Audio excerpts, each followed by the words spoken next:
So what the hell is a blockchain? To understand what blockchain technology is, we have to understand what problem it is even trying to solve in the first place.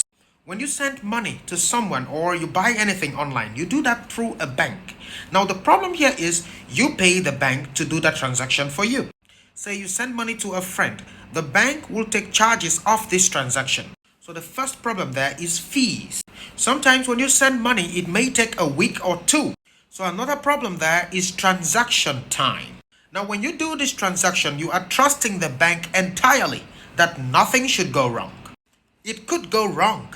So our next problem here is security.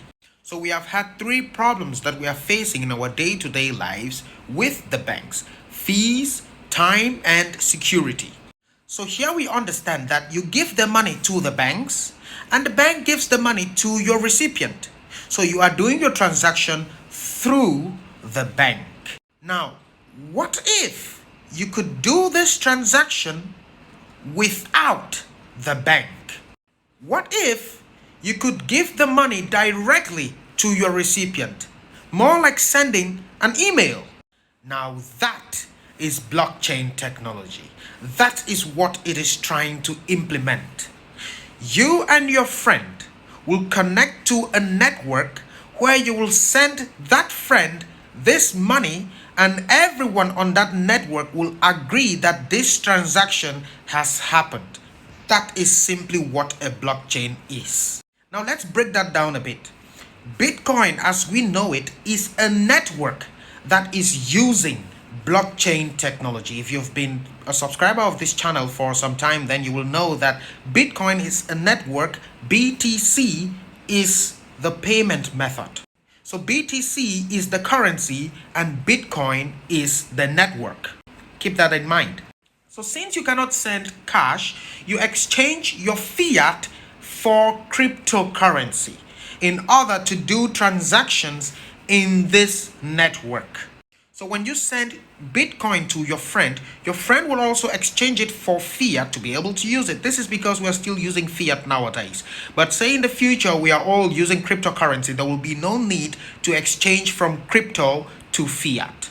And this is what scares most countries the most, because cryptocurrency is trying to set us free from them. We will no longer need their help to do our day-to-day transactions. So you might be like, so how do blockchains work? Let's see about that. Before we go deeper, if you understand that you will need crypto to do your transactions in the future, then you have to start getting it now, because first it is limited and there will be higher demand in the future. So this is John, this is Jane. This is the bank whom we want to remove from our transaction. So instead of sending the money through the bank to Jane, John sends the money directly to Jane. So the bank is out of the equation. Amongst the bank's many problems, some of them were fees, transaction time, and security. So all of this have to be offered by blockchain technology in a better way. So since John is a very clever guy, he exchanges his dollars for Bitcoin and stores this Bitcoin in a wallet. Now this wallet has a public key, similar to your bank account number. Jane, on the other hand, also has a wallet, which also has its own public key. So John has to use Jane's public key to send the money to Jane in the blockchain. So John and Jane have computers with their wallets inside of the computer, a software. So John and Jane both agree to connect to a network of computers so that they can do their transaction. So John publishes in this network that he wants to send Bitcoins to Jane. He does that, a folder is created. One thing you have to keep in mind is that when they join this network, the balance of Bitcoins in their wallet addresses show to the network. So everyone in that network is capable of seeing how much Bitcoin or how many Bitcoins are in your wallet address. The only thing that they will not be able to know is who has that wallet address. So Bitcoin or cryptocurrency is a fully transparent network. That is where privacy cryptocurrencies come in. That is the use of privacy cryptocurrencies like Monero, because cryptocurrency by nature is a fully transparent technology. So John publishes that he wants to send bitcoins to Jane, and the network creates a folder. Let's just call it a folder for now. So let's say John had 10 bitcoins and Jane has 0 bitcoins. Now, in this folder, you will have a transaction of John sending, say, 2 bitcoins to Jane. Now, everyone in this network is able to see this transaction happening. So you can see that it is an open and transparent transaction. So John has sent 2 bitcoins to Jane out of 10. He is left with 8 bitcoins and Jane has 2 bitcoins. Everyone knows.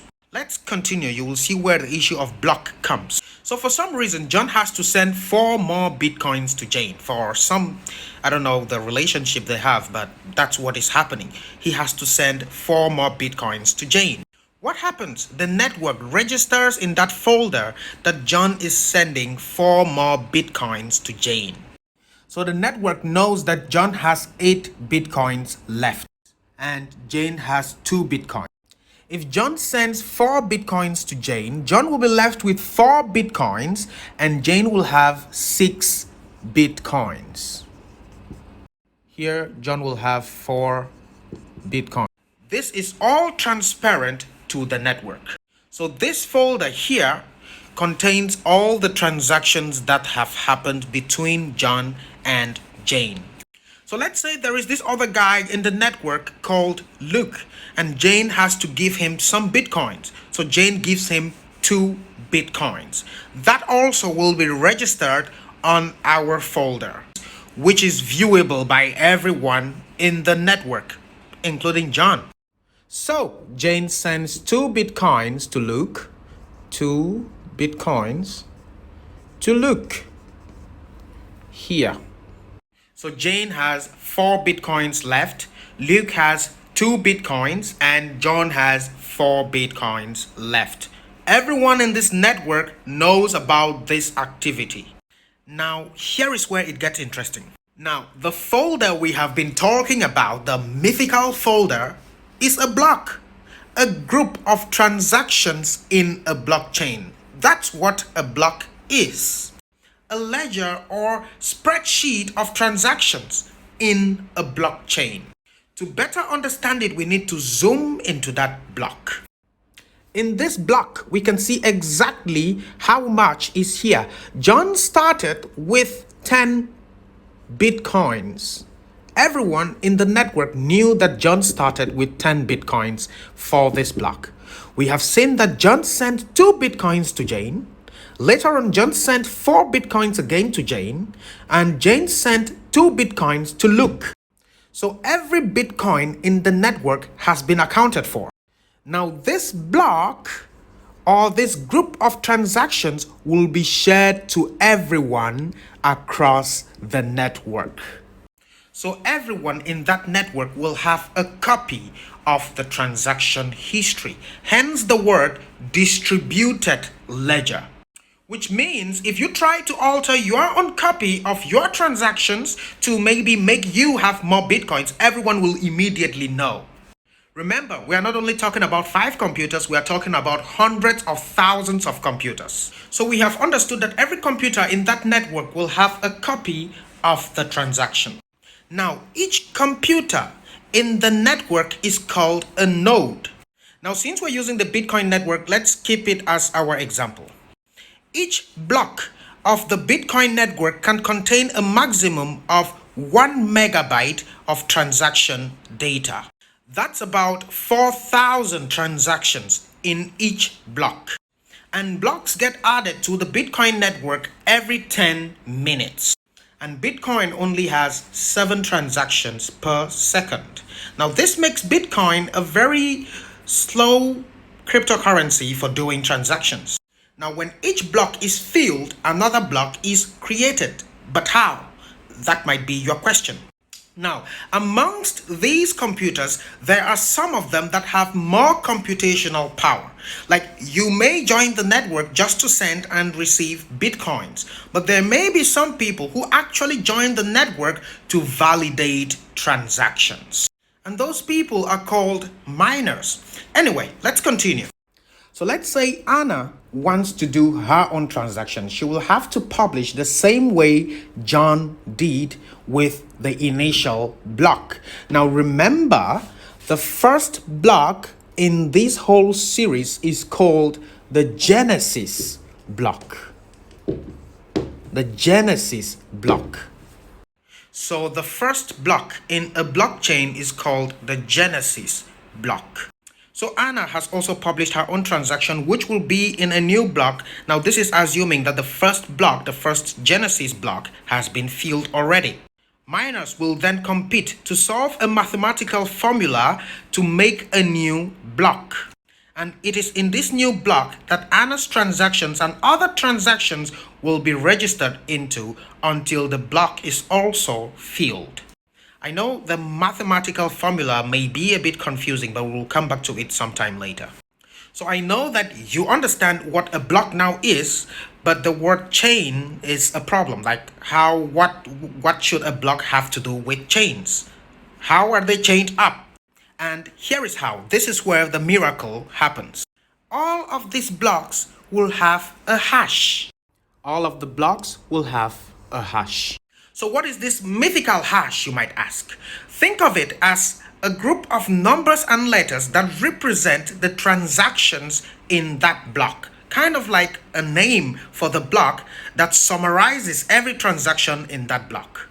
But here is where it gets interesting.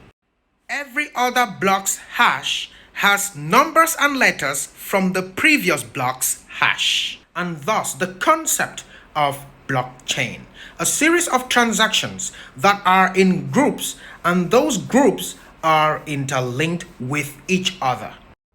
Now here is what I mean by interlinked. Now let's say this is the Genesis block. So block 1. So this is the Genesis block's hash, Q470 something. And this is the hash of the second block after the Genesis block.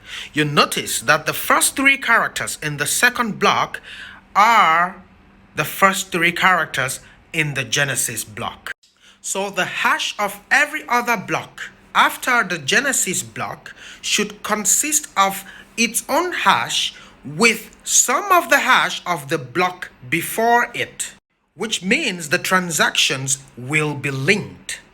Remember, the hash is a unique string of numbers that represents the transactions of a block. Remember, these are just examples. In reality, they are not exactly like this, but this is a very easy way of understanding it. So if each block after the Genesis block has a hash, which is a representation of the transactions in that block, plus the representation of the transactions in the block before it. So each block will have information of its transaction in its hash plus information of the previous block. So all the blocks are interlinked because all of them contain information of the one before it, except for the Genesis block, of course. But because everyone in the network has this information, it is practically impossible to fake a transaction. You will need to hack into more than half of these computers at the exact same time to fake a transaction. And even if you do, the other computers will notice something unusual and they will fork Bitcoin to another version.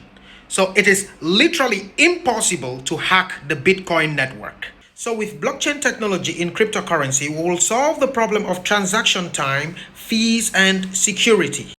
This will all be solved because you will be sending the money directly to the person you want to send it to. Your crypto will always be in your custody. No one will be able to shut down your account or stop your transaction. In this case, crypto wallet and crypto transaction. And because blockchain is so decentralized, it is close to impossible. I don't like using the word impossible, but it is close to impossible to hack a network this decentralized. Remember, banks are centralized. And with all the centralized power, if your enemy, works at the bank, it could be bad news for your account. And transaction time. I sent money some time ago and it took a week. Crypto solves all of these problems. And that is why its adoption is a problem, because this is how banks make money and this is how most countries make a lot of money. Crypto is more about financial freedom. I really appreciate you stopping by my channel and watching these videos. It helps me out a lot. Now, full disclosure, I know this video presentation and all that stuff was not the best, but I was really inspired today to bring you this blockchain stuff in a way that you can understand. I could not wait any longer. I could not wait to make all the stuff that other YouTubers do. However, if you did enjoy the video, or if you did understand, I don't bother so much about enjoyment. If you did understand, please let me know in the comments and like the video. Subscribe to the channel if you're new, because I bring these videos every other day. Thanks for watching. See you in the next video.